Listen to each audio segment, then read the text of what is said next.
আসসালামু আলাইকুম everyone, welcome back to my channel. আজকে আমি আপনাদের সঙ্গে শেয়ার করব বেলে মাছের চচ্চড়ির রেসিপি। আর এভাবে তৈরি করলে কিন্তু বেলে মাছ খেতে খুবই মজার হয়।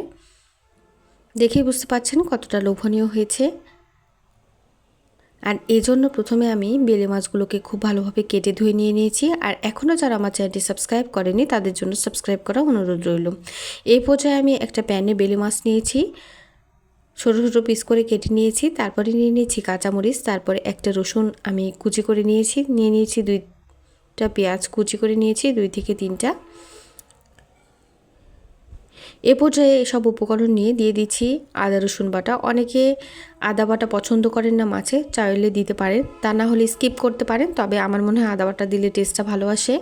দিয়ে দিচ্ছি সামান্য পরিমাণ জিরার গুঁড়া, আস্ত জিরা, এবং সামান্য পরিমাণ দিয়ে দিচ্ছি গরম মশলার গুঁড়া, সামান্য পরিমাণ খুবই, তবে চাইলে হলো জিরার গুঁড়া দিয়ে দিলেও হবে। দিয়ে দিচ্ছি হলুদের গুঁড়া, দিয়ে দিচ্ছি সামান্য পরিমাণ মরিচ গুঁড়া। এ পর্যায়ে মরিচ গুঁড়াটা দিয়ে দিব লবণ। আমি 1 চামচের মতো একদম লবণ দিয়ে দিয়েছি। এ পর্যায়ে দিয়ে দিচ্ছি সরিষার তেল, তবে এই ভুনাটা সরিষার তেল দিয়ে তৈরি করলে খুবই বেশি মজার হয়। এ পর্যায়ে আমি তেল দিয়ে দিচ্ছি, তারপর হাত দিয়ে মাখিয়ে নিব। পেঁয়াজগুলোকে প্রথমে হাত দিয়ে মাখিয়ে নিতে হবে। পেঁয়াজ এবং কাঁচামরিচ রসুন দিয়ে খুব ভালোভাবে মাখিয়ে নেওয়ার পর মাছের সঙ্গে মাখিয়ে নিতে হবে।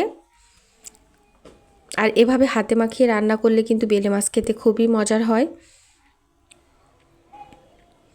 এ পর্যায়ে খুব ভালোভাবে মাছটাকে মাখিয়ে নিলাম।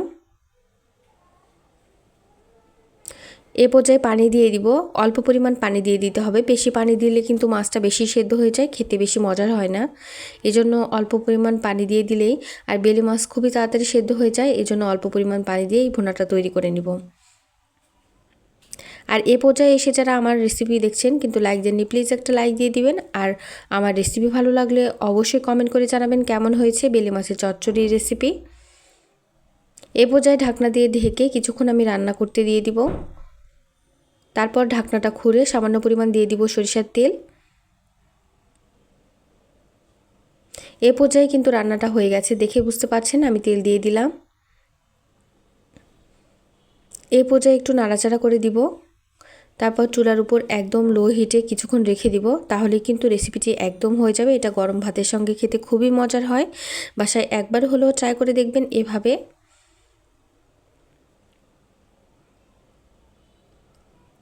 আর আমার রেসিপি ভালো লাগলে অবশ্যই চ্যানেলটি সাবস্ক্রাইব করবেন, পাশে থাকা বেল আইকন ক্লিক করবেন। এতক্ষণ যারাই আমার সঙ্গে ছিলেন তাদেরকে অসংখ্য ধন্যবাদ জানাচ্ছি। কতটা লোভনীয় দেখতে হয়েছে, খেতে হয়েছিল অসম্ভব মজার। এতক্ষণ সঙ্গে থাকার জন্য ধন্যবাদ জানিয়ে এবং পরবর্তী রেসিপি দেখার আমন্ত্রণ জানিয়ে আজকের মতো বিদায় নিচ্ছি। আল্লাহ হাফেজ।